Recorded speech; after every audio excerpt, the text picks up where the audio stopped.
So, how many of you have had either a life-changing or a life-defining experience? Yeah, most people.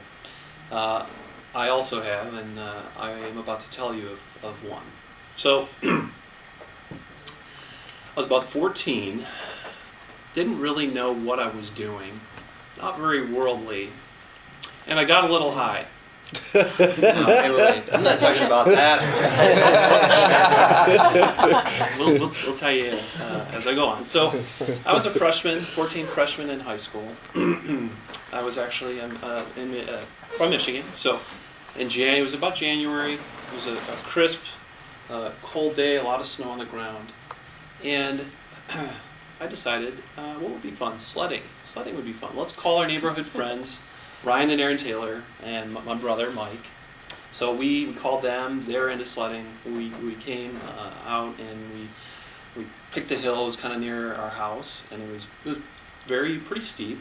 And we started sledding, and we had a great time. We were enjoying it. And then we said, well, how can we kick this up a notch? Sledding is fun, but I think what would be better is to have a luge track. We can go so much faster. So what did we do? We got some water from the house, and we built up the banks. And for those of you who don't know what a luge track is, it's basically, imagine a semicircular, basically ice. So we got the water out, we packed the sides up, we got the nice banks going, and we flew down the hill. And we did that a few times, and we had a lot of fun. We went really fast. So then, again, teenagers, how can we kick this up a notch? Let's have a jump at the end. So we got some wood, some of those logs, and we put them down about 3/4 of the way down the hill, packed snow on it, and iced it down. And it was about, I would say, 2-3 feet high. It was pretty large. And so when we trudged up the hill, we looked down it, and it definitely looked intimidating. And in fact, it was around that time that I think my dad came out and was kind of trying to figure out what we were doing, and he said, you guys should be careful. And we were like, oh, yeah, don't worry about it. Yeah, we're going to be careful. And so our friends, Ryan and Aaron, they fly down the hill. They get tons of air, but they let go of their sled in midair, land on their butts. It was that big of a jump, and I did as well. I went down, couldn't keep a hold of my sled. I was too afraid. And so we're trudging up for our second run, and same thing happened with Ryan and Aaron Taylor and my brother. As soon as they got air, they just dropped their sleds. And so I was standing at the top, looking down at the hill, and at that point, for whatever reason, I said, wouldn't it be neat to land on my sled and keep hold of it during mid-airborne?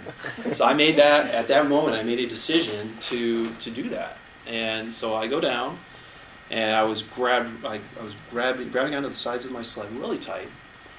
I jump in the air, and I don't know if this has ever happened to anyone, but it felt like I was only in the air for, maybe 1 second or so, but in that moment, it kind of felt like eternity. It's like when you see those movies where there's in an action shot, and then it's a slow-mo for 3 seconds, and then it goes back to fat. That's what it felt like in my mind. And in that moment, I had sheer joy enough where I will always carry that memory the rest of my life. That it stuck out in my mind that much. But the downside of that was, while I was in midair, one of my right arm, instead of holding on, it was a plastic sled, it basically slipped underneath the plastic sled. And so I basically landed right on my arm, and I broke my wrist bone. And I got up, said, this hurts. And of course my brother said, shake it off. So I said, no, I'm not going to shake it off. I go upstairs, or go into the house, go to the doctors. But sure enough, it was a broken bone. I had a cast.